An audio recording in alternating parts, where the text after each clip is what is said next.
All right, tonight the Trailblazers will finish up their preseason play at Motor Center. The Utah Jazz are in town. Portland 2-1 in preseason action. The majority of their guys expected to go. Chris Burkhardt will have Blazer Game Day at 5. Tip at 7 on your home of the Portland Trailblazers, 620 Rip City Radio, presented by Coors Light. From the NFL, Jets at the Steelers Sunday Night Football. Devontae Adams a full go at practice with the Jets. He'll make his New York debut, and Russell Wilson expected to make his first start of the season for Pittsburgh. The Jets favored by 2. College football tonight, 2 top 25 games at 5 on Fox. The Ducks are at Purdue to meet the Boilermakers. Oregon a 27.5-point favorite. 7:15 on ESPN. Oklahoma State at number 13, BYU. Cougars undefeated. They're favored by 9. At 6:08 on TBS, Yankees and Guardians from Cleveland.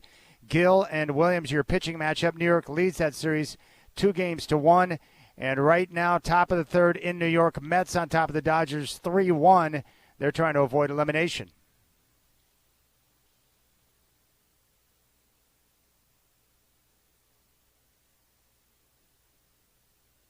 The Rip City Drive with Dwight and Chad, presented by Lazy Boy. What is your strategy for comfort? Here's a 2-2. Swing and a high fly ball left field, pretty well struck. Nimmo back near the wall. Nimmo looking out of here. And Mookie Betts will touch them all.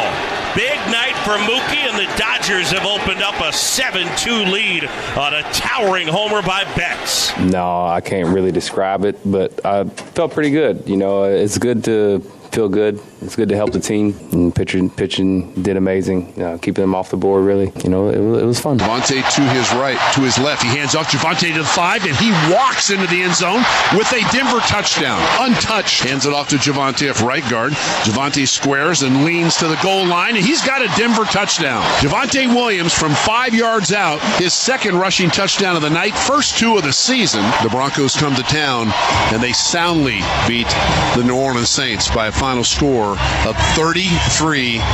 I think it's really good. All explosive runs are really good. When you can run the ball, it's obviously easier that way, and you know it just opens up everything else. And so again, we got 3 points in a 2-minute drill. Strap in. The Rip City Drive with Dwight and Chad starts now.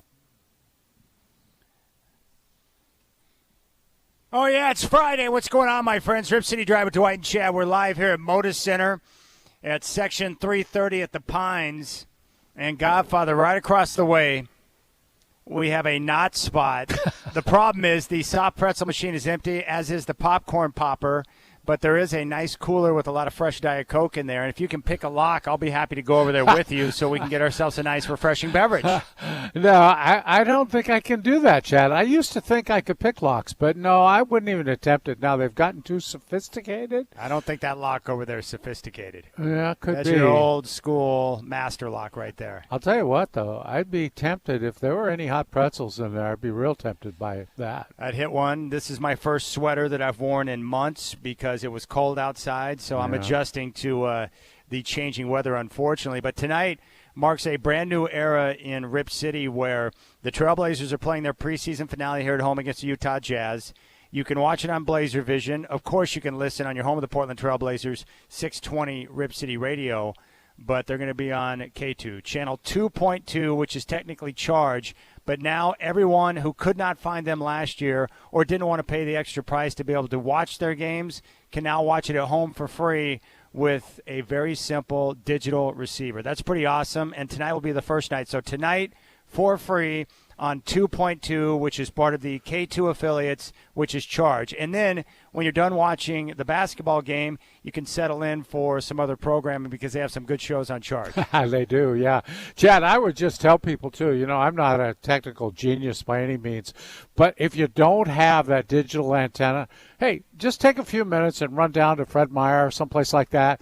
Everybody seems to be selling them, and they're not expensive at all. If you didn't get a free one from the team, now they're going to have more of them. The ones they had are all spoken for now, I understand. They are going to have more, so if you want to wait and get one for free. But I advise you go down. It's like you could probably get one for $10, couldn't you, Chad? I think under 10. Some of them, I priced them out $5. I mean, $15, something like that.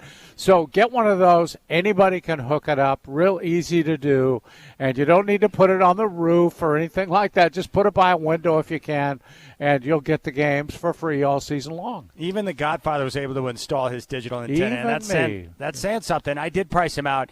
If you want something small that's not elaborate, you can get them for $9.99. I think I bought mine for $14.99. And if you want something that's a little bit bigger and a little more elaborate, depending on where you're at and what type of signal you want to receive, if you're out in the boonies, they have some that are up to $29.95. Yeah, and I did notice there's something available now, a little more expensive, that also includes a DVR so that you could record the games if you wanted, or record any of the other programming that you're getting on your digital antenna. I told you yesterday, Chad, I had no idea how much free programming is out there. If you have a digital antenna, you almost don't need the cable or the satellite or anything like that.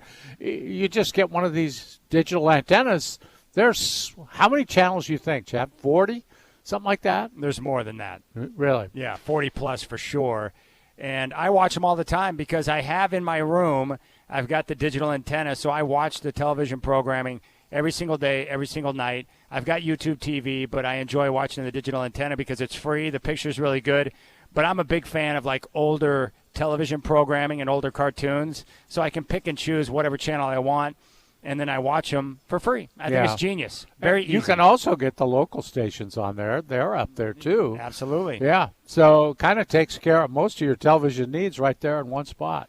There's no limitations. I want to play this for you. We saw a great baseball game yesterday with the Yankees and the Guardians, and it looked like the Yankees were going to win. They got back-to-back home runs late in the game, Judge included. Stanton had one, and then it looked like they were going to be okay. The Yankees got a double play to clear the bases. Yeah. They're in the ninth, and then all of a sudden the Guardians get someone on base, and then Noel comes up to the plate, and we got the Spanish call for you. What's his nickname, Godfather? Big Christmas, because his last name is Noel. Well said. El lanzamiento viene al plato. ¡Batazo! ¡Feliz Navidad! ¡Feliz Navidad! ¡John Kelsey Noel! ¡Acaba de empatar el encuentro la Navidad en octubre! ¡Qué bárbaro! ¡Qué monstruo! ¡Se puso la Navidad! That was pretty awesome. Feliz Navidad. Merry Now, Christmas. under any circumstances, I'm against the song Feliz Navidad. It's one of the worst songs ever created, and I have to hear it every year because of Christmas. But that is one instance where I'm okay with them singing Feliz Navidad because Noel, Big Christmas, is able to mash out a monster home run. Yeah, and it was kind of Merry Christmas to all you Guardians fans. Wow. And I saw an interview with Carl Ravitch, who was on the call last night. He said he's put his hand up to Noel's hand, and he said that his fingers didn't even come up halfway through one of his fingers. Oh, my. Like they were like this, because he said his hands are so big that, you know, the baseball bat, it probably feels like a toothpick in his hands, and he's so big and so powerful, man. Yeah. So when he got full extension on that ball last night, it was a no-doubter. Oh, gosh, it was nailed, man. And then, of course, they follow up in the 10th inning with a home run to win the game. So what a Cinderella story it was for those guys, 1 out away from basically being out of the series when you're down 3-0. There's no question. Right now the Mets on top of the Dodgers early in New York, 3-1.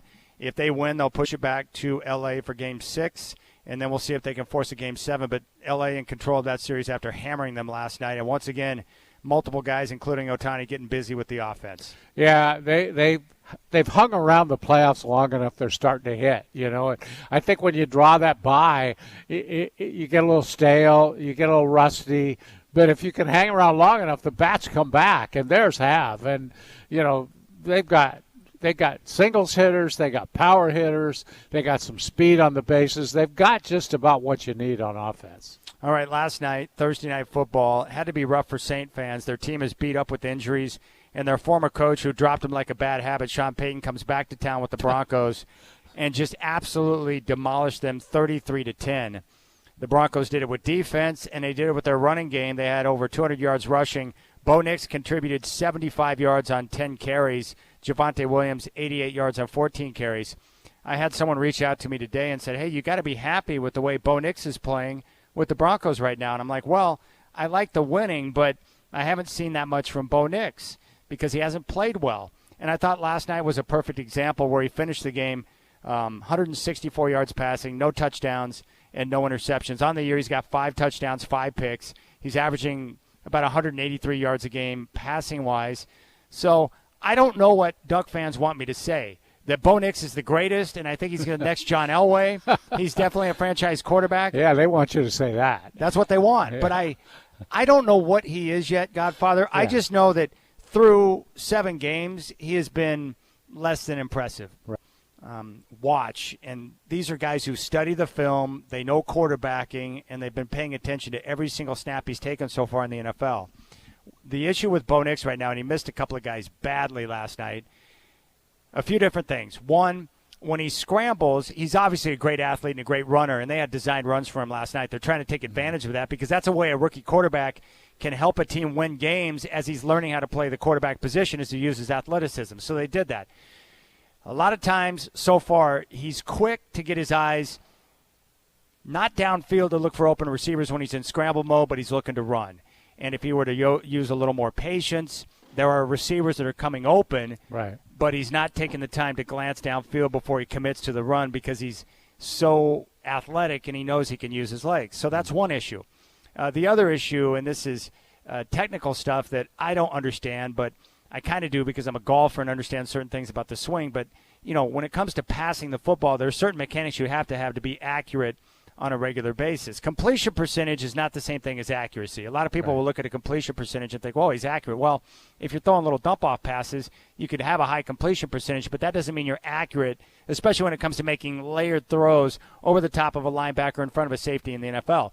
So what he's doing when he's climbing the pocket, when you climb the pocket, you're not climbing the pocket to run. You're climbing it to give yourself the time to deliver the football downfield. Well, according to what the guys are saying, his balance is way off. So he's keeping his weight on his front foot, which would indicate that he's wanting to take off and run, but really he's trying to set up to throw the football. And what you want is you want your weight balanced between right and left leg when you're climbing the pocket, Godfather. So that's creating issues with accuracy. And then also the shoulder tilt. He's not keeping his shoulders level.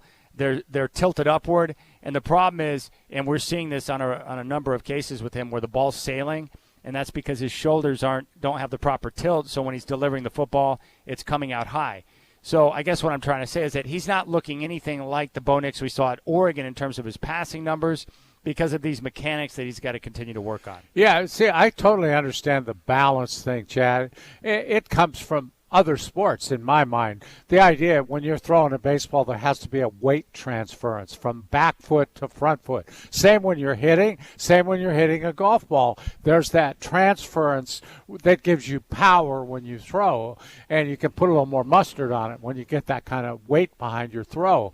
And then, the other thing, I'm curious though, do these guys say anything about how easily cured these problems are? I mean, is this something that would be worrisome about his long-term future, or do they believe these are things they can correct? Yeah, these are things that are correctable. Yeah. Because you can work on it through repetition to work on your footwork, right, keeping your shoulders properly tilted when you're looking to deliver the football. And then obviously, as the game slows down for him, he'll be less likely to run quickly and get to the point where he can be a little more patient to have his eyes downfield. Do you think that you're seeing the development in him that you wanted to see through this early part of the season? I didn't really expect much because I don't expect much from rookies. Yeah. Jaden Daniels he's an anomaly, just like the guy down in Houston, right, C.J. Stroud. Yeah. It takes time. So I'm going to wait until we get to the back half of the season to see if those same errors are still coming up, and then we'll know from there. But that's being fair to him. Yeah. But when you got a good defense and you can run the football like they did last night, and they're going to play Carolina next up, they're going to be 5-3, 8 games in. That's a good place to be with a rookie quarterback. Chad, don't forget he's coached by a genius. Yeah, that's right. Just keep that in mind, okay? Sean Payton's a genius. Of course he'll fix the footwork and the shoulder tilt. Okay, when we come back, we'll talk to a guy that knows a lot more about football than we do. We're just a couple of dummies looking for a soft pretzel. Speak for yourself. Alex Brink, former Coug, and now with E4 Sports, we'll get his take on all the madness that we saw last week, and we'll get his take on the key matchups this week, including Alabama, Tennessee, and Georgia, Texas. That's up next.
Rip City Drive with Dwight and Chad, and every week we get a chance to talk with former Washington State Cougar. He's now with E4 Sports, killing it. He's our college football and NFL insider, Alex Brink, who is back. Brink, I love this, man. You're sneaking in, and I know your son is starting to wake up, so the timing is a little bit off for young Benny, man. What's up with that? I know, man. I probably got too much sleep last night, so nap time's getting cut a little short today, right? Yeah, no doubt, no doubt. Well, let's start with this. What was your reaction to the Ducks using the 12th man on the field to help them in a late-game situation against Ohio State? Well, I thought it was super savvy, honestly. I mean, look, rules get put in place, and there's loopholes to rules, and having the awareness, right? I think it was the Patriots that had done that a few years back. At least somebody in the NFL did, right? When you kind of use those defensive penalties to your advantage. And, again, how about the awareness of Dan Lanning or whoever was on his staff to recognize the situation and then implement it on the fly? Think about the flip side of this, right? How often are we talking about college coaches, really coaches in general, that you feel like they make bonehead mistakes because they're not aware of the situation or they're caught up in the moment, right? And the awareness, again, of Lanning and his staff to see that and, take a risk and run with it, I thought was really impressive. Let me ask you, Alex. Football team to make that mistake. Have you ever seen anybody or any team do it before or heard about it? Not that I can think of. Again, the closest analog I have is, and I'm misremembering exactly, but an NFL team taking, defensive penalties to kind of effectively run down the clock. I mean, that's the only thing I can think of. The most shocking thing to me, Alex, was the quick action by the NCAA to make sure the rule got changed before this week. Is that only because it happened against Ohio State within the Big Ten Conference? Meaning, if Washington State were to get punked on a play like that with a 12th man on the field, does the NCAA step in to change the rule quickly? No, they definitely don't do that. I mean, there's no way. And, again, you just think about the landscape of college football and all the things that are going on that, whatever. You got slush fund NIL collectives. You've got conference realignment that's been proven to be due to collusion among broadcast networks. You've got the literal decimation of athletic departments, and the NCAA is worried about, changing some obscure rule that, affected a game between the number 2 and number 3 team in the country, and they want to do it within 3 days. Come on, and you're telling me you can't get some of these other things done, Yeah, I was going to ask you, too, about Will Howard on that final play. What do you think happened with him? And I guess, can you sympathize a little bit? Or how do you feel about that play? Yeah, I mean, I can sympathize, right? Recognition or awareness of time when after the ball was snapped and kind of understanding it can be really difficult, right? You might think the play took, it only took you a couple seconds, and it took you 5 seconds or 8 seconds or whatever. And you could see the look on his eye, right? As soon as he was aware enough to peek at the clock and realize that essentially the time was out and he tried to get down. So, I mean, I can sympathize. I guess I would say he's veteran enough to probably know that it's, whatever he was looking at, right? One read, throw it away. One read, scramble and get down after a yard or whatever it is. He should probably recognize in that scenario with his experience that it's got to happen faster. But, I mean, it happens. Again, we're dealing with college kids here, man. They're not professionals. Yeah. Hey, Alex, what'd you make of the play of Dylan Gabriel? I thought he was really consistent. I thought it was more in line with what I've known about Dylan Gabriel over his career and kind of what I expected of him going to Oregon. I thought he'd have a similar renaissance that Bo Nix, had in a way. And it took a few games to get there. I don't know that was all on him. I think the offensive line's playing considerably better. I felt like they ran the football really well against Ohio State. And, I think, again, Gabriel settled into obviously the leader of that team. His talent speaks for itself. And, again, I thought he handled the moment really well. Big game in Austin, Texas this week. Georgia's there to play the Longhorns. What do you think about that game?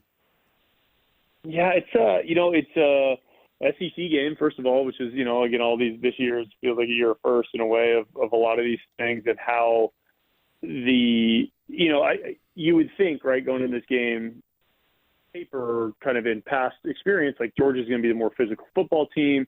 They're going to beat you up. But it just feels like there's these moments where Georgia is not the Georgia of old. And I think there's a lot of good things happening in Austin. And I think, Texas is, in a way, I feel like it's Texas' time. And, the X factor for me is with Quinn Ewers, right? If he can protect the football, Kirby Smart and that defense and that defensive staff is going to try and throw a lot at him. This is going to be a good litmus test, in my opinion, for Ewers and what he could do at the NFL, because this is the NFL style of defense you're going to see. We're talking with Alex Spring, former Coug, E4 Sports, our college football and NFL insider. The other big game in the SEC is a battle between two teams where they can ill afford a loss if they hope to make the playoff. Alabama and Tennessee started fast, and we've seen both teams look shaky over the last couple of weeks. What are your thoughts on Bama traveling to Tennessee? Well, I think the traveling piece matters. I mean, as you've seen with really a lot of things in college football this year, but particularly in the SEC, those road SEC games are a real challenge. And Neyland Stadium has had a resurgence in the past few years. I feel like as Tennessee's come up, that place just rocks. My brother's a Vol grad and was just out there for the Florida game, so it's unbelievable. And I think, for Alabama, again, similar to Georgia, right, these are not the Alabama and Georgias of old. And teams like Tennessee and Texas, they've rebuilt their rosters through NIL and portal and all these things, and they have as much talent, and they kind of have the juice. And so, again, I'm in line with it's going to be a tight game, but I like the home teams in these type of games, and I think the Vols have the talent to do it. Okay, Penn State undefeated. They get Ohio State at home this season. Do you think Penn State's a legit contender in that conference? I mean, I think, look, like Ohio State lost that game at Oregon, right? And it was, if you're an Ohio State fan, in a way it's heartbreaking, even though obviously you still have a path, but you feel like that's a game you want to go win and assert yourself. I think that really lights a fire into that Ohio State team. I think they're really talented. That game was back and forth the whole way. I mean, it literally could have gone either way, right? And so what's the rhetoric if Ohio State wins in Eugene with all that going on? You're talking about Ohio State, obviously, like, probably going, for sure going to the playoff eventually, but, being a national title contender. And so I think, to me, Ohio State's still in the driver's seat there. Penn State's a good football team, but they seem to find a way to stumble every year. And I think Ohio State has the ability to beat them even in Death Valley. Well, Alex, as you know, I'm a big fan of Kenny Dillingham. ASU's coming off the big win over Utah. Dillingham was on the field with the students going crazy after the game. Cam Scatterbo went wild once again. Sam Levitt out of West Lynn got cracked in the ribs. He's not going to play Saturday morning at Cincy. Jeff Sims, the Nebraska transfer, is going to step in. He's more of a running quarterback. I mean, you've been in these spots before where you're coming off the bench. What will Dillingham and his staff do to get Sims ready to play that type of game? Well, first and foremost, Jeff Sims, he's seen a ton of football, right? He hasn't been wildly successful. I mean, he's had a ton of inconsistencies, which is why he got beat out at Arizona State by Sam Levitt. But he's got some experience. And you talk about the athleticism. And when you have a guy like Cam Scatterbo behind you and a play caller, really a mix of play callers, really, with Marcus Arroyo being the offensive coordinator, but Kenny Dillingham as the head coach, I think they can really help him in the running game. They're going to lean on Scatterbo. They're going to utilize the screen game. If they throw the ball to be play action pass, he's going to use Sims, that is going to use his legs. So, I saw it last year up close and personal when Dillingham was calling the plays for a really depleted Arizona State team that you got to deal with. But I do think that they'll be able to protect Sims as best they can. Okay, Cam Rising at Utah hurt again. There seems to be some question about whether or not he could get it, but do you think he ought to seek an 8th year? Well, when you say if I think he should, that's all relative, right? Like, I don't think Cam Rising is going to be an NFL player. So if that's the case, then why would you not come back and play some more football, assuming your body can hold up and you love it and you're in it and that sort of thing, right? Now, the question would be for Utah is, do you want that, right? Because although Rising has seen success, he's been injured a lot. They've seen a ton. They've seen some success under Isaac Wilson, the young freshman who's played this year. And so I think again, it's a little bit with Utah. What do they want, and then what does Cam Rising want? To me, again, if I'm Cam Rising, I still love playing football and I can be healthy. I'll probably come back for another year and enjoy the ride while I can, because once it's over, it's over. Hey, Alex, how would you rank these three players right now in terms of Heisman, with Austin Genty, Travis Hunter and Dylan Gabriel? Yeah, I think Genty is far and away number one. And then I think between Gabriel and Hunter, it's probably a little bit closer in that 2-3 range. Travis Hunter's doing some, really special things with on both sides, being able to even play on both sides of the football, right? Like he's not blowing you out of the water with maybe statistics, but that's because he's playing both sides. But he's making some incredible splash plays, and Colorado's playing okay. I think Gabriel obviously just had that marquee win. He's coming into his own. He's going to have more opportunities to do special things. So he got a chance to really move the needle. But I mean, if Genty production-wise just keeps doing what he's doing, he should run away with this thing figuratively and literally. Okay, Mike Tomlin getting a lot of publicity, and there's a lot of questions about what's going on in Pittsburgh. He may, and it looks like he will, start Russell Wilson at quarterback with Fields going to the bench. What do you think about that situation, Alex? I mean, I thought that situation was a lose-lose to begin with, right? Like it was. I thought for an organization that really prides itself on roster building and kind of getting the right fit and development, all these things, and maintaining a good locker room, the idea of bringing Fields and Wilson in at the same time, knowing where both of them were at in their career, just didn't make a lot of sense, right? Like Russell Wilson may still have some left in the tank. I mean, he's he's a really talented player. He's been wildly successful in the early part of his career in the NFL, but at the same time, he definitely has his warts, and he's struggled the last few years. And then you bring him into a QB room with Fields, who also has had a ton of inconsistency, but was looking for kind of a fresh start, has his whole career ahead of him, has an unbelievable amount of talent. And, when you roll with Fields out of camp, the reality is that leash was going to be so short, right? Because Fields is going to make some mistakes, but he's also going to be looking over his shoulder, and that's just a really tough spot to be, right, with a veteran like that behind you. So, they are where they are. Interesting to see if it works out. Again, like I said, I think it was a lose-lose scenario from the beginning. All right, one final football question for you. With the Jets, they get Devontae Adams from the Raiders in a trade. Adams has mentioned that the terminology of the offense is a little bit different. And what can a quarterback and receiver do along with the offensive coordinator? How can they get Adams up to speed where he can make an immediate impact? How does that work?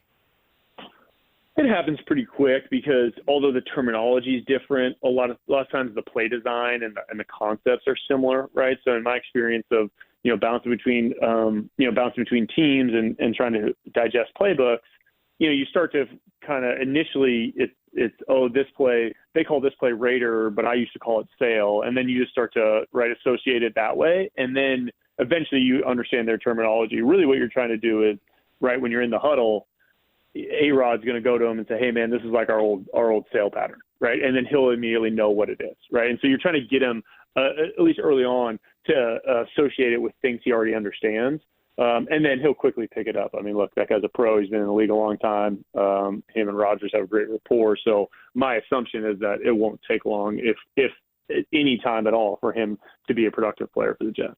All right, E4 Sports, Alex, you guys have so many great things going on. I wanted to ask you about the golf farm with Brian Henniger, former PGA player who's participated in the Masters, so he knows golf. But Dwight is highly interested in what you got going on. So tell us about the golf farm.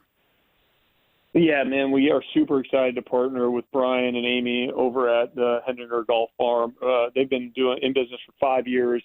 We were fortunate to meet and talk a lot about the golf development experience for both, athletes and high school players, young athletes, but also the everyday Joes like the three of us, right? In regards to, how do we stay healthy? How do we work on our swing? How do we get stronger? How do we improve our game? And between our mix of physical therapists through Headquarters Physical Therapy that focus on movement, focus on TPI screens, focus on getting you physically where you need to be, and then what Brian and Amy and their staff do from a teaching standpoint, man, it's a home run. So check out HenningerGolfFarm.com. Based in Tualatin, 3 TrackMan simulators, putting green, all inside, climate controlled, beautiful setup, classes for youth golfers, high school golfers, memberships for adults, ability to drop in and hit on the simulators anytime. We're also opening a second location out in Bend here in the next month or so. Anybody out in Bend, or if you got family out in Bend, check that out. That's going to be obviously a hot commodity when the snow starts falling over there in Central Oregon. All right. I feel like we can do like a touchdown celebration or some type of victory dance because we made it through the conversation without your son disrupting everything. That's a win. Yes. It's a miracle. Now, I may have left the monitor in the other room, but don't tell my wife. I'm going to go check on him right now, I promise. All right, buddy. We appreciate it. Thanks, Alex. All right, guys. Take care.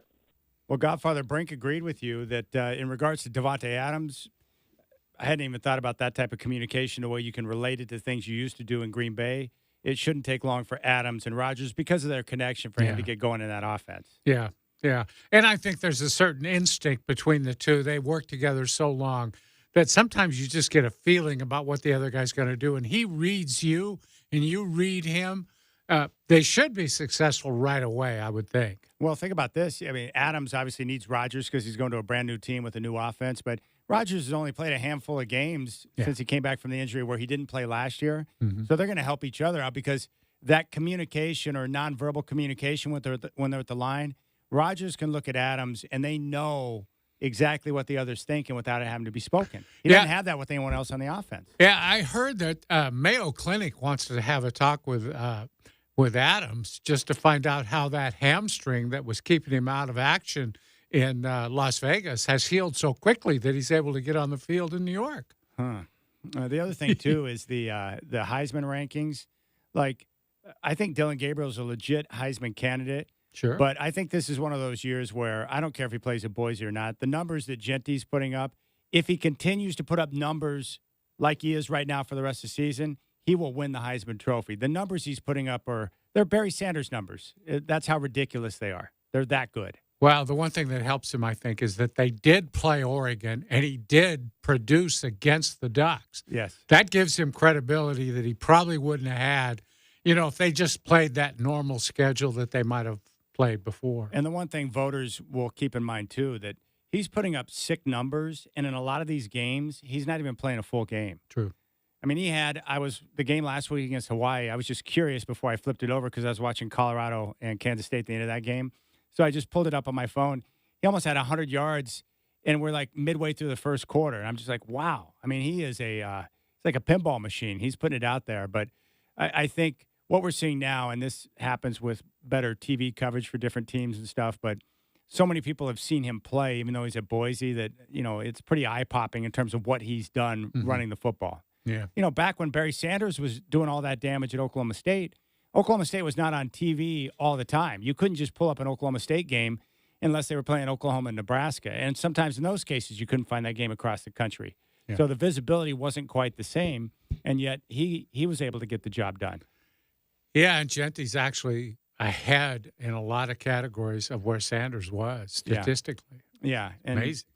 Yeah, Genty's been great. So it'll be fun to watch that race as it unfolds. But I'll say this about Gabriel.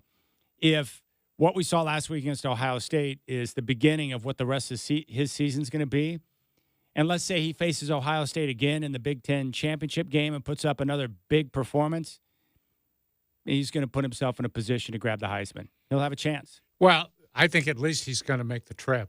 He'll get to the finals. Yeah. And that's in my book, that's an honor anyways. Yeah, it's a very prestigious thing to make the finals. All right, we'll keep things rolling here. A Friday edition of the Rip City Drive, getting ready for the Trailblazers tonight, taking on the Utah Jazz in the preseason finale. That tip-off is at 7. Chris Burkhardt will have game day coming up at 5 o'clock here on your home of the Blazers, 620 Rip City Radio.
All right, Rip City Drive, Dwight and Chad. We're live here.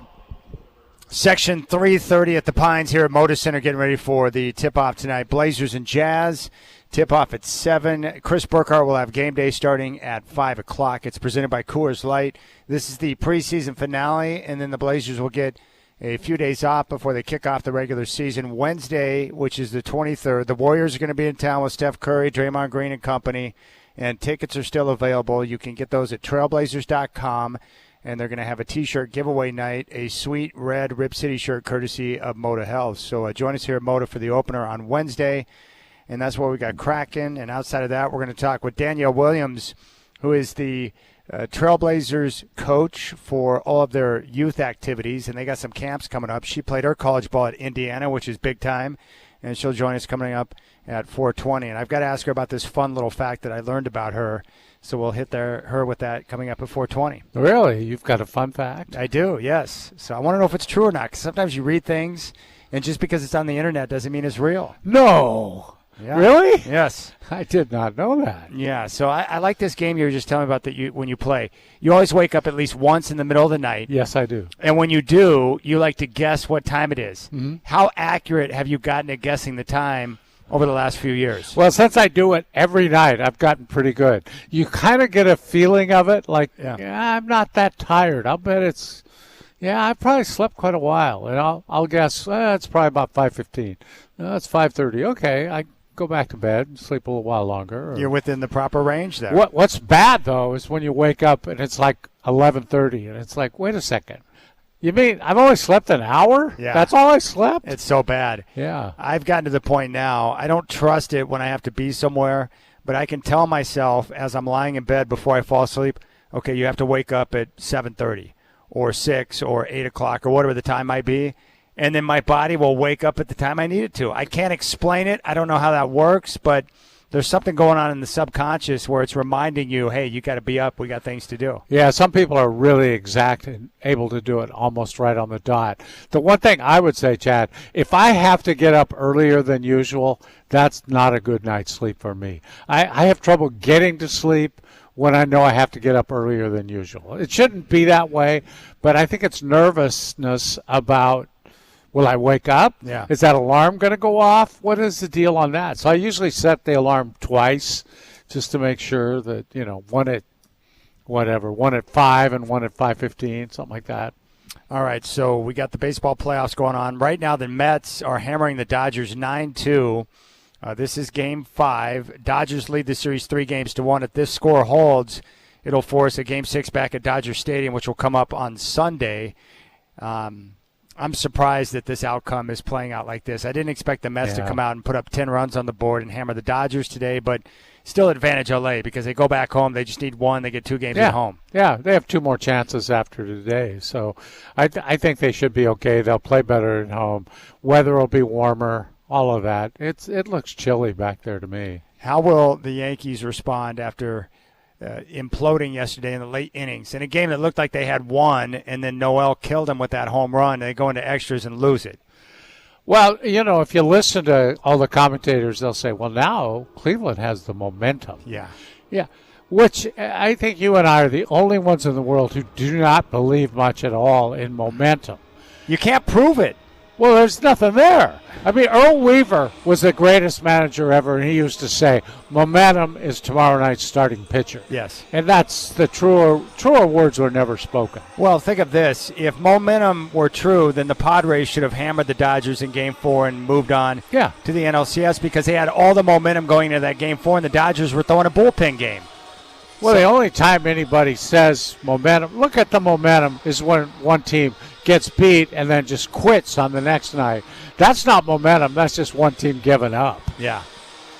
No, momentum is one of the overused terms in sports. I don't buy into it. I don't believe in it because you can't prove it. And they've done a lot of studies on it, and so far they can't come up with any there's no empirical data to prove that momentum exists. Yeah, I don't believe it in any sport. I never have. You hear about it, though. That's just such a crutch for the TV guys talking about they got all the momentum. They scored 3 runs that inning, or they scored a touchdown. Oh, they got 2 of them in a row. They got all the momentum today. All right, we'll get to the Ducks game coming up at 4 o'clock. Danielle Williams going to join us at 4:20. What do you expect in this game on Sunday night with the Jets going to the Pittsburgh Steelers? Russ, it looks like he's going to start. According to all the reports, Devontae Adams was a full go at practice. The Jets at a crossroads in their season. They need this game. Not as critical for the Steelers, but an important game for Russ if he starts to play well. How do you think this is going to play out? Well, I expect a close, low-scoring game. Yes. Because I think the Steelers will be ready for Aaron Rodgers, and they're probably going to put a pretty good hit on him at some point. He might have trouble getting through that game. I know how physical Pittsburgh can be. They've seen the tape now. They know what pressure does, and they know how to go about getting pressure on him. I think he's going to have a really difficult physical night of it. If he can stay upright, Jets will probably pull out a close win. I expect Russ to play okay. I just don't want to see him trying to force things. I don't want to see him wandering around in the backfield holding the ball too long. I'm really looking forward to the game, actually. There's a lot of question marks on this game. All right, the afternoon game to watch, Chiefs at the 49ers. Yeah. It's just a regular season game, but how big of a game do you think it is for Brock Purdy to be able to go out there on that stage, home game against Patrick Mahomes and the Chiefs, play well and lead his team to victory? Yeah, not only Brock Purdy, but I think for the whole 49er team. They've got most of their injured players back, and it's time to show who you are. They're, 3-3 now, something like that? They're a 500 team. They can't afford to dip below 500. Yeah, they'd still make the playoffs.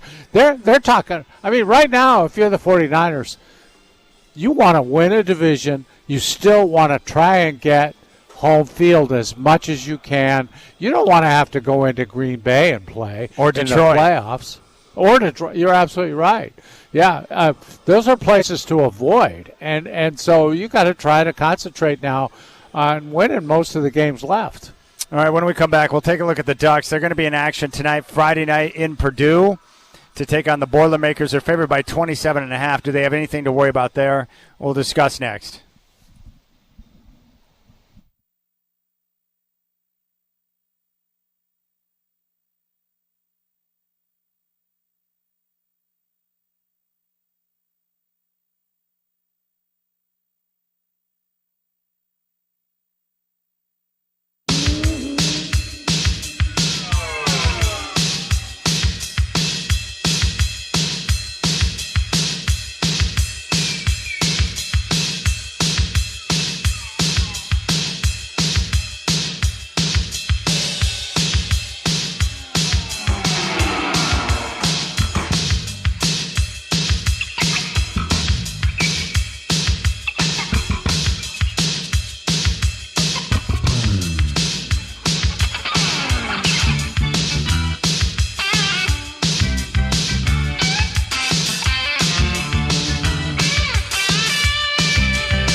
All right, tonight your Trailblazers finish up preseason play at Moda Center. The Utah Jazz are in town. Portland 2-1 in preseason play.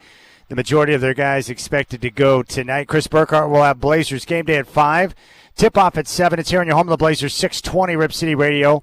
It's presented by Coors Light. In the NFL, Jets at Steelers, Sunday Night Football. Devontae Adams was a full go at practice with the Jets. He'll make his New York debut. Russell Wilson expected to start for the first time this season for Pittsburgh. The Jets favored by 2. College football tonight, 2 top 25 games at 5 on Fox. The Ducks are at Purdue to meet the Boilermakers. Oregon, a 27.5-point favorite. 7:15 on ESPN. Oklahoma State at number. Cougars are undefeated. They're favored by 9.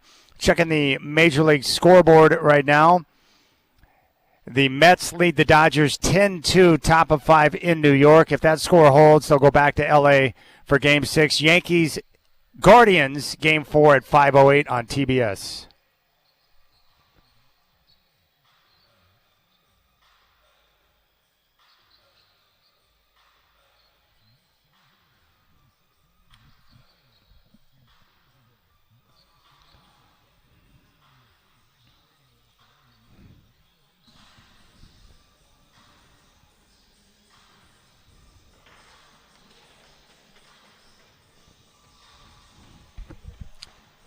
All right, Rip City. Dwight and I are here at Moda Center getting ready for the preseason finale with the Utah Jazz.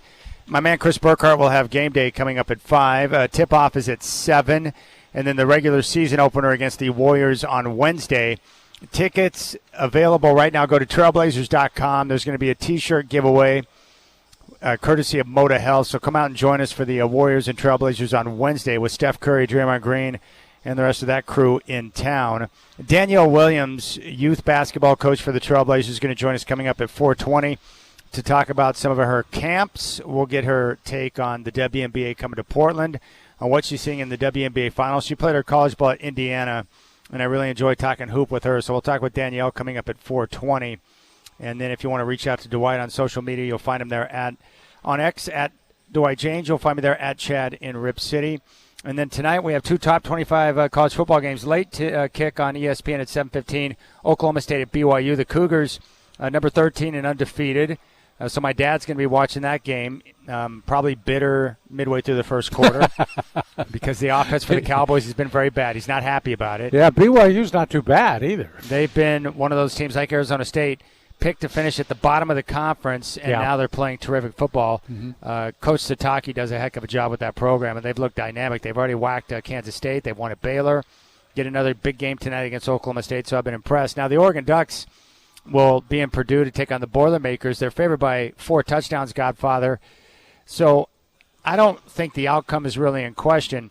And really it could be an opportunity for the Ducks to get some rest. 11 of their players are going to be out tonight. Terrence Ferguson is one of the 11. Also, Jordan Birch is still out. Mm-hmm. He was listed as questionable last week against Ohio State, along with Matthew Bedford and 8 other guys. So I would guess the Ducks are treating this game the way that they probably should. We got to stay focused and vigilant based on the success we had last week, and we don't have a letdown this week. But at the same time, we're taking on a exact same preparation we're going to do. Everything this week that we've done every single week before that. He's a big system guy, big prep guy. And I think he'll have them ready. But it's just you're dealing with all these young people who are still on the clouds over what they did last weekend. And you got to bring them back down to earth. And, we think, wouldn't be a problem. Well, it was a problem for Alabama. We saw that play out, and you just don't want to take a chance. They're very fortunate that Purdue's not very good. They could have drawn a team this week that was capable of beating them. Yeah, playing at Wisconsin tonight would be a much more difficult task compared to the game against Purdue. And you're right, Alabama had the monster win over Georgia. And then they come out and get beat by Vandy. Yeah. And then they followed up the Vandy loss, and they had issue against South Carolina. Fortunate to walk away with the win there. So, look, I think the Ducks are going to win tonight. What I want to see, Godfather, is just the attention to detail that we've seen over the last 4 weeks on the offensive line, where they've protected the quarterback and they played clean football. The Ducks have been more committed to the run and doing a better job of finding the balance in the offense. I'm just wondering if this is where, we talk about big games and what that means for Dylan Gabriel, but I think having a guy like Dylan Gabriel on a week like this is probably just as important, because He's been there and done that with so much experience in the game where maybe he can help allow some of these young guys to refocus on the task at hand so you don't go out there and get yourself in trouble. Yeah, I think it's important, really, Chad. No penalties, no turnovers, because you can't invite these guys into the game. Yeah. You can't tell them, you didn't think you could win, but we're going to give you the ball a couple extra times and maybe you could win. You don't want them to even think about winning this game. I think you come out right off the bat, establish your physicality. You come out and you run the football right down their throat. Yep. And I think that's how you start. And you use a lot of running backs. They have running backs like crazy, some pretty good, talented recruits there that haven't played. You can afford to put those guys on the field and see what they can do. This is a chance. I don't think you want to overplay anybody. Your backup quarterbacks should get some second-half minutes. The game should go that way where you can afford to do that. Yeah. This should be a day where, you're resting 11 players. Not resting, but some of them are hurt. Some of them are borderline hurt. You're just not going to take any chances. But even with the guys healthy enough to play, don't be stupid and overplay them. I think it's important. That's a delicate balance. You want to make sure you win the game, but don't be stupid now and play people too much. Yeah, this could be an example of where you get a good look at the talent disparity between a team like Oregon and a team like Purdue, right? Where you don't have to get crazy with the play calling. Just keep it simple. You can line up, use your size, your strength, and just run the football down their throat. And I think that's the best way to take the life out of the stadium. And any type of hope that these guys had, if they have any going into a game like this, you could remove that quickly by just ramming the football down their throat. I would think so. Oregon State ran on them pretty well, and I think the Ducks will too. It's just, to me, don't be stupid now. Jump out and establish that you're going to win the game. I think you got to think about a 21-0 lead after one quarter. You got to jump right out and take them out of the game. Anything less than that, you got to be really sharp in the first quarter. After that, substitute, stay on top of things, keep your lead at 3 touchdowns, and you're fine. Boy, this schedule shapes up spectacularly for Oregon because they get Purdue tonight, and because they're playing on a short week, they'll get extra time to prepare for the game next Saturday against Illinois, which is at home. And then you have that game at Michigan, so they get a couple of weeks to where they can really kind of rest some of the guys that are beat up and bruised because you know that's going to be a physical game at Michigan. So at least you can regroup, reset your mind, refocus, and get ready for the physicality that you'll face with the Wolverines. Yeah. It's a good thing. Yeah, you're right, though. It does set up really nice for them. Yeah. Yeah, because you get Purdue and Illinois coming off the Ohio State game. Then you play at Michigan. Then you get a home game against Maryland before you have to travel to take on Wisconsin. And then you got the home finale against Washington. But the Huskies don't look like they're going to be too much of a problem this year based on all the turnover they've had and a new head coach. So, yeah, like we said before, the Ducks with that win over Ohio State have put themselves in a position to where the Big Ten title game is almost a guarantee now. Yeah. Unless something devastating were to happen with Dylan Gabriel, it's almost a flat-out guarantee because even if you drop a game at Wisconsin, you're still going to have access to the Big Ten title game and a chance to take on either Penn State or Ohio State again. They're in a perfect position now. Chad, take a look at that schedule and tell me now. You know how every team seems to have a close game at some point against a team they shouldn't have a close game against. Yeah. Pick one of those games. I would say Michigan, and they win.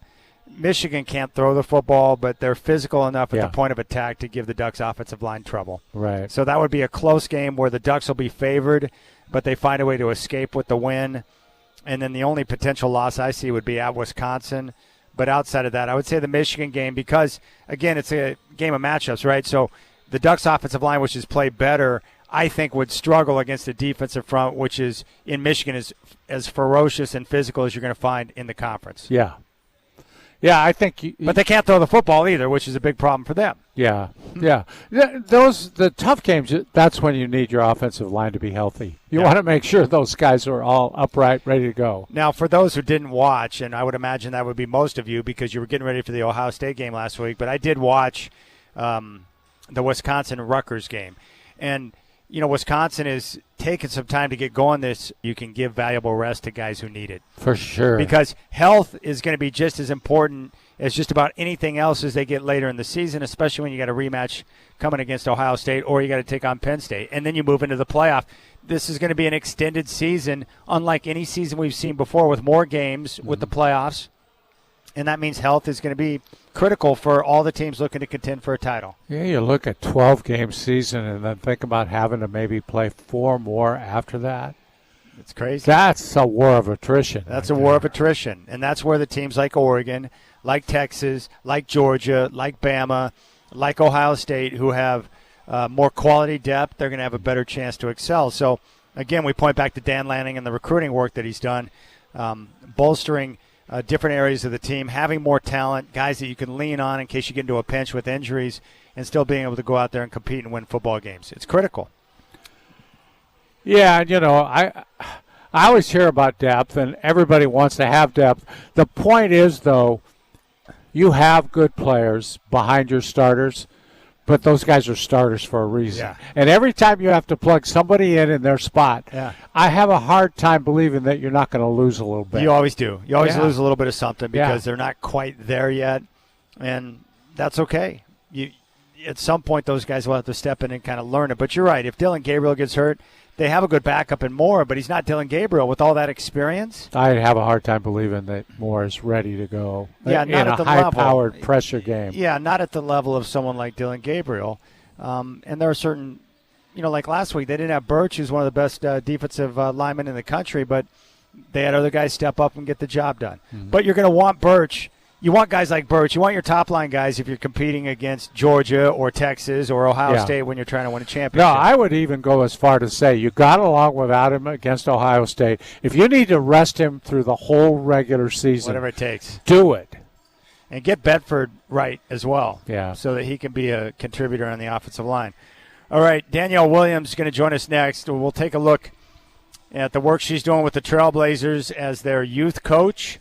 And she's got some great clinics coming up for you parents out there where they're going to be working with ages 3 to 7. So the kids to develop some basic basketball skills so they, too, can learn how to play the game and fall in love with it. So we'll deal with her next.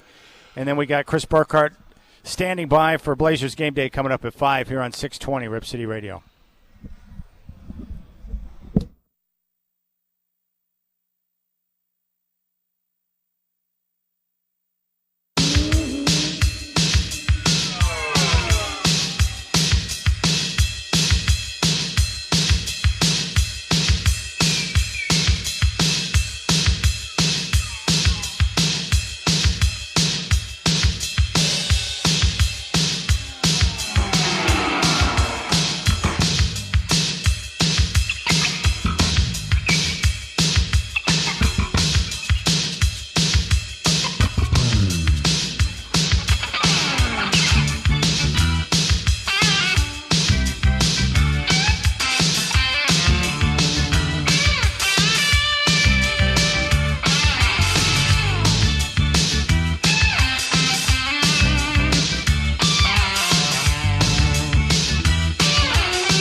Of course. Thank you for having me.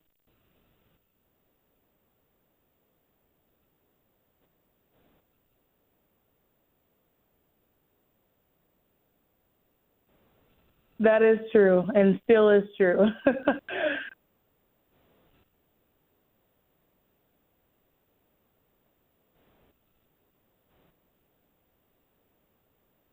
And if so, what league are you playing in? Yeah, I've played since I moved to Portland, actually, over at the Round League in Beaverton. And then there's also a league up in Vancouver that I've kind of subbed in here and there and played in. And they're both really competitive. And, girls get up and down and, argue with the refs just like the guys and everything else. So it's a good league to play in, though, and super competitive. So it's been fun. Yeah. Well, what I was wondering is, like right now we got camps wrapping up and the NBA season's about to start. College basketball is right around the corner. You're not too far removed from playing college basketball. Do you still get the itch this time of year and miss that competitive fire that you get from being a part of a team?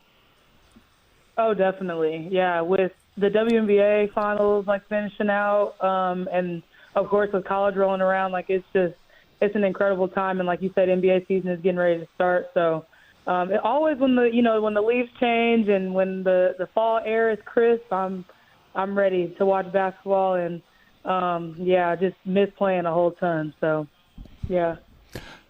Danielle, now you say you're still the tallest player, and I know how it is for tall players in these sort of rec leagues. I remember playing in them myself, and I know one thing: we didn't dump the ball into the big guy very often. Are you having a little trouble getting the ball? Do they pass you the ball, or do you have to go get it yourself? That is still half true, I would say. It depends. I feel like, not to, toot my own horn, but I feel like the offense moves best when the big man touches the ball, in my opinion. So I try to make myself available to at least catch and, swing to the wing or have the point guard kind of cut off me for a pass or whatever. But yeah, sometimes I'll post up and, my guard will shoot the ball even though I'm wide open. And I've been used to that since I've been playing basketball. So I just I bet. reach out and go the other way. Yeah. Hey, Danielle, a couple of questions we wanted to ask you about the WNBA. First off, what did you think about that dagger three by Sabrina to put New York up 2-1 in the WNBA Finals over Minnesota? Incredible shot. It was such a simple move, but because Sabrina's such an incredible shooter, it's you have to respect her shot, and she still got it off and still hit it. It was crazy, and she had on the University of Oregon PE shoes. So yeah, I was sitting here watching it with my boyfriend. That was an incredible shot.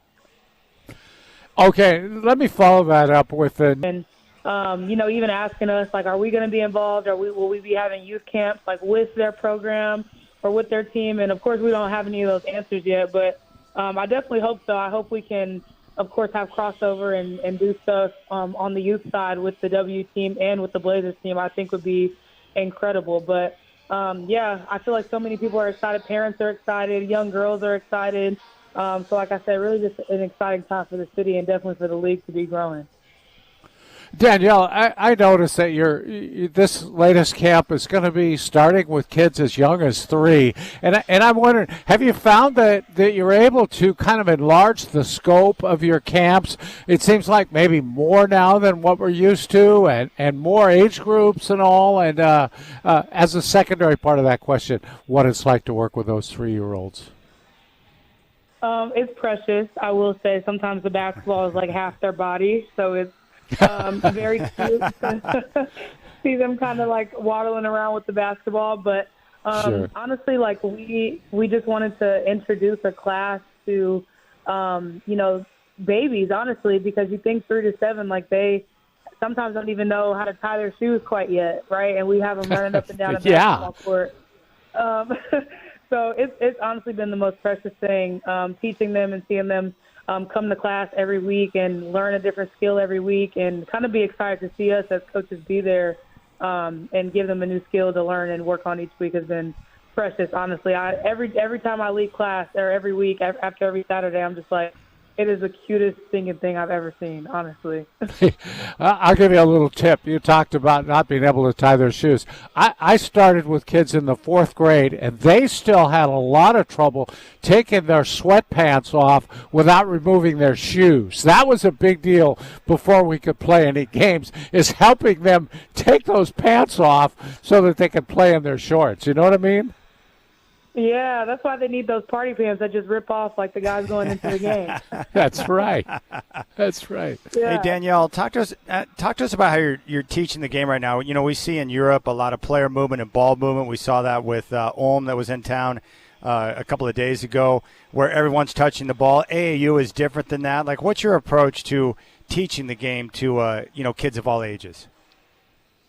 I like to call myself a fundamental specialist. I'm very, very big on, doing the little things the right way, passing the ball with 2 hands, catching the ball with 2 hands.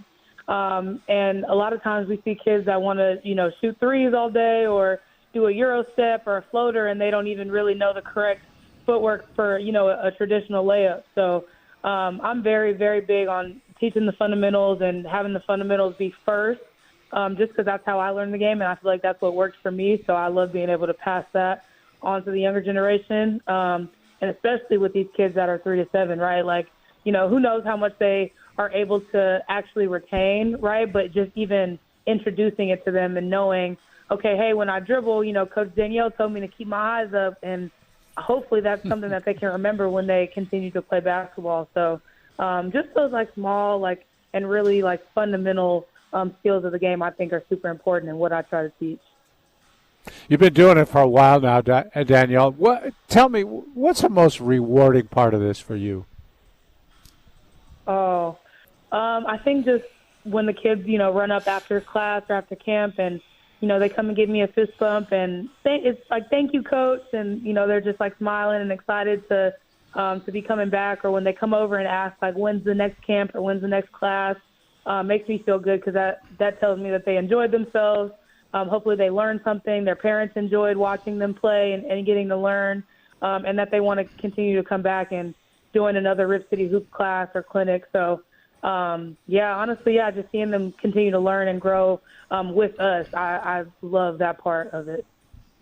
All right, Danielle, I know trailblazers.com/youth basketball is where people can go to get more information on the different camps and the things you have going on. What's the process for parents to get their kids involved in the camps tomorrow and over the next few weeks for ages 3 to 7?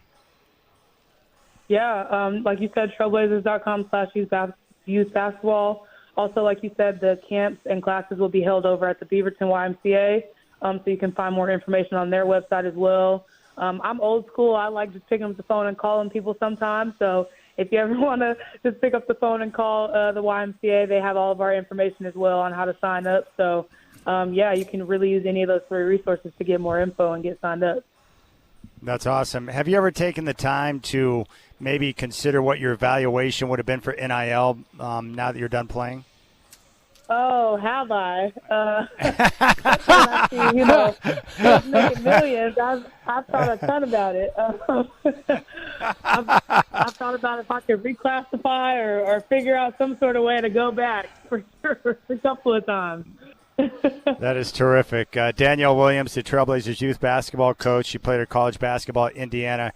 If you want more information, again, she's got a camp tomorrow that's going to be from noon to 1. You can get information. Go to trailblazers.com/youth basketball, or you can call the YMCA out in Beaverton. They'll have more information as well. But, Danielle, as always, we love talking hoop with you, and you're always welcome on the show, and continued success, and we wish you the best with your camps. It's great what you're doing with the kids. Thank you so much. I really appreciate it. You got it. There's Danielle. I like talking hoop with her, Godfather. Yeah, it's fun. And she knows as a big man what it takes to get the ball in these leagues that she's in. Yeah, I'm glad to hear things haven't changed much, whether it's men or women playing. It's the guards don't want to give the ball up. That's why you're a guard. All right, let's go out to the phones. Big Duck fan and good friend of the show, Bruce, is out there in Portland. Bruce, what are your feelings going into the game tonight? What's your thoughts? Hey, Chad, and Dwight, how you guys doing? Very well, buddy. Hey, how you feeling after that win last week, man? cloud nine for a few days, then you got to start thinking about tonight, I was down there with my son. It was freaking awesome. We did game day early in the morning. We got backstage. Nice. It's the loudest, most intense duck game I think I've ever been to, as a lot of people have told you, I'm sure. We stormed the field afterwards. It was a full day.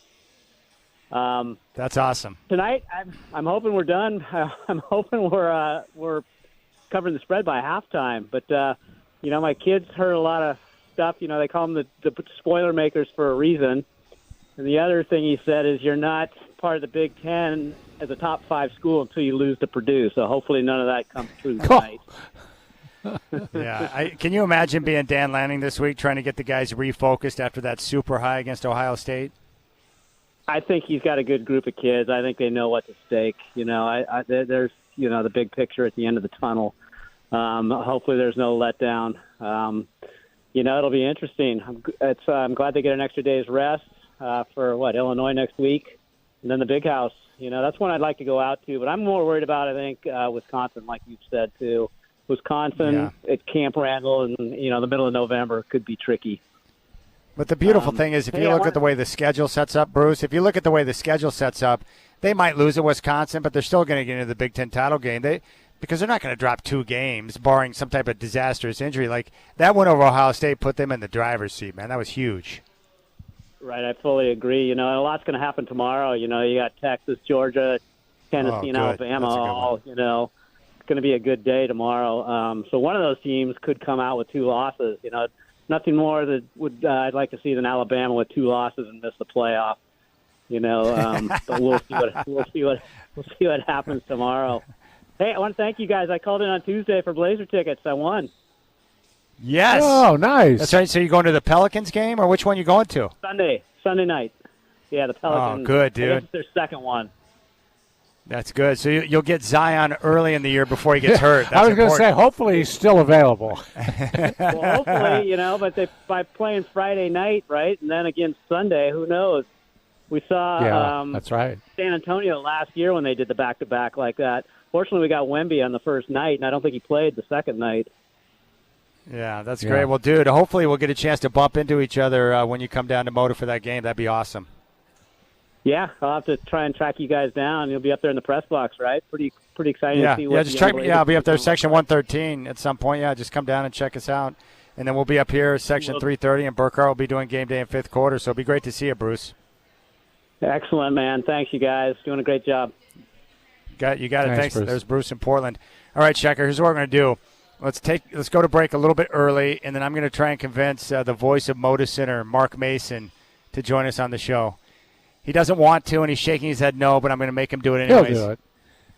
I was tweeting about him the other night. It'll never get tired hearing his voice yelling at me in Moda. It's brand new every year. I love it. All right, Rip City Drive with Dwight and Chad. Chris Burkhart is standing by on location for game day. Jazz and Blazers going to tip off at 7 o'clock here on your home of the Blazers, 620 Rip City Radio. What's up, Mace?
All right, Rip City Drive, Dwight and Chad live here. Section 330 at the Pines at Moda Center. Getting ready for the Trailblazers and Jazz coming up at 7. Chris Burkhardt standing by for Blazers Game Day, which will kick off at 5 o'clock. And the reason why we're playing a little Stevie Nicks there, Mark Mason, the voice of Moda Center, joins us now. And I just was told, I did not know this, and I know a lot of different things. You actually kissed Stevie Nicks once. I wish I could be you. How was that experience, and how'd that go down? It was epic, and that was Christine McVie singing, by the way. But the song was Little Lies, and I'm sure that Shacker played it, saying that I've been lying all these years.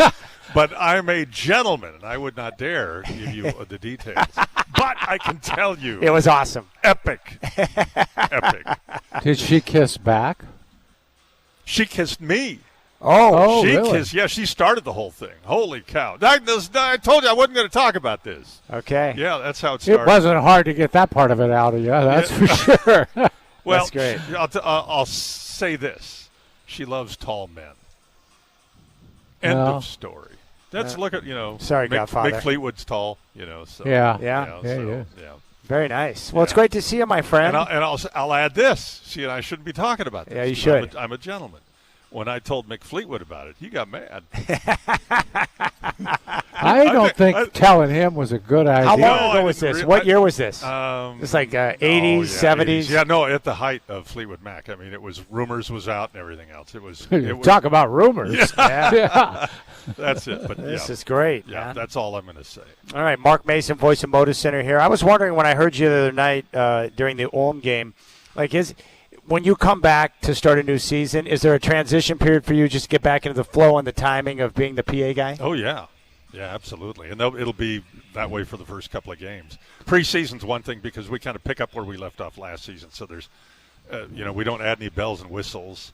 So I just, have to get used to the rhythm of it and remember what I did last year because it's been 6 months off, and there are a lot of holes in my part of the show the other night that I know about. Nobody else would. Yeah. But I'm going okay, I'll have to make sure I get that at Utah. And then on opening night, it'll be a whole different animal because that'll be a special night. We'll introduce the whole team kind of thing. And then after that, against the Pelicans, we'll be kind of more getting back into the normal groove. You got anything special planned for Donovan Clingan?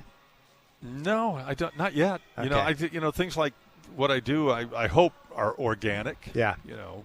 But so we'll see what happens. Mark, I know you always try to do something for the foreign players in their language. How about Avdiak? You got anything ready for him? When I speak to Denny, I'll talk to him and see what he wants. Okay. And we've got to let him kind of get used to the Portland rhythm too and everything else. But I'll catch up with him at one point or another. You usually clear that with the player, right? Absolutely. It's only if they want it, Yeah. And it's kind of fun to learn it because what I'll do is I'll record it. This is how I do it. I record it. I'll say, how do you say it? How would they introduce you? And I would say this to Denny. How do they introduce you when you're playing in Israel? What's it like at a game? Because they don't have guards and forwards and centers. They're, wings, and they're different names. So we'll find out what that is and then get the height. Do they do it in centimeters? Do you want it in feet and inches? And then, of course, where they're from and their number. But, I kind of toyed with it in Hebrew a little bit. Yeah. And I thought, that's doable. It's doable. I love that. But we'll see what he wants. See, I didn't even know you did that. You actually go to the player and kind of get a feel for what they want. And then I'll record it. I'll have them say it. So I'll say, at forward 6'8" from, Maccabi Tel Aviv or from Israel, number 8, and I'll have him say it a bunch of times.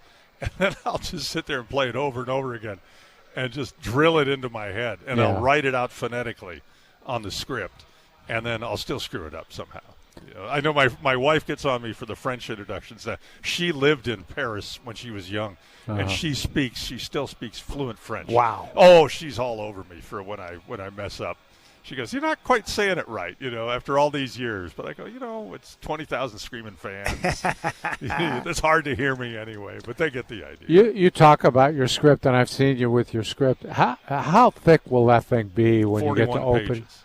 Opening night? No, regular opening games, night. 40 regular games, 40 pages. Wow. Yeah, but you have to remember that it's every break timeout is Yeah. either a page or a page and a half, that kind of thing. And then you have halftime. And during the timeouts, I've got things to say. Do you ad lib? Negative. No, it's Just just hey. I mean, there are times when you have to ad lib. Yeah. Especially if things go wrong. But Yeah. but I mean, the way I look at it, it's like, in radio, working all these years in radio, there are sponsors that have their names mentioned, and so I want to make sure that I get it exactly as it was written, because that's how it was approved.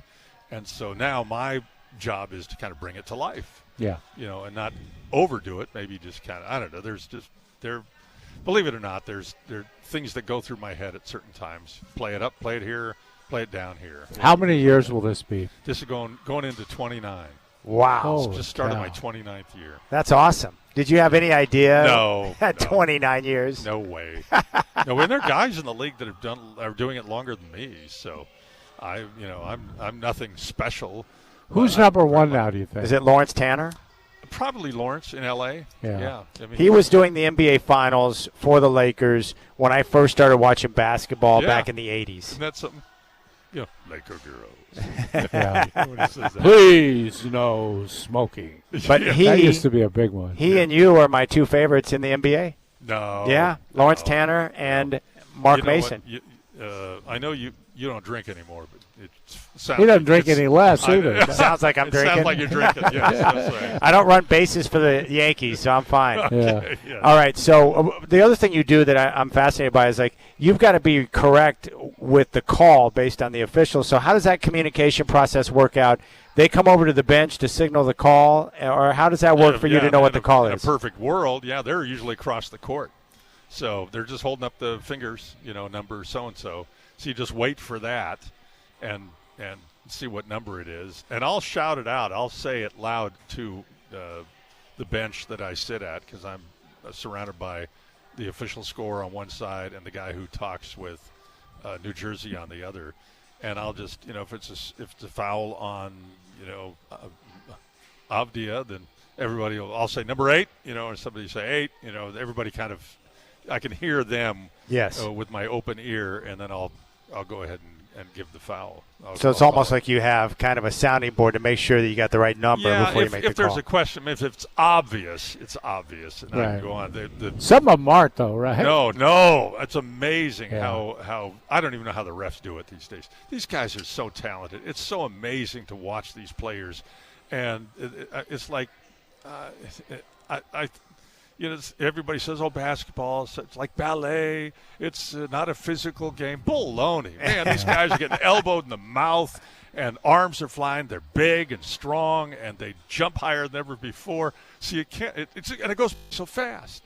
So the refs have a heck of a job. And the thing you don't want to do is get out ahead of the refs. Whereas if I see it, if I saw that it was on Ant, and I'll start a call, they don't like that. So I always wait for the ref to, even if it's a long, how they sometimes gather in center court. Everybody knows what the call is.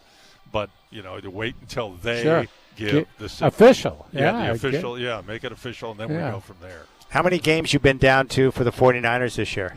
All of them so far. You going this Sunday? Absolutely. It's Kansas City. You kidding me? He's going. He's a season ticket holder for the Niners. He loves them to death. My son and I are going to go to this one. Oh, but there's a game. Not on no. Sunday. Today's the last one before the regular season. Yeah, I got. What do you do when there's a game? You have to skip the 49ers. Yeah, if my family doesn't use it, then I find people who do. Dude, you're the man. I have so much respect for that, dude. Going down and checking the games, that's awesome. It's fun. Yeah, of course. It's great. But this game, it doesn't get much better than this game, though, right?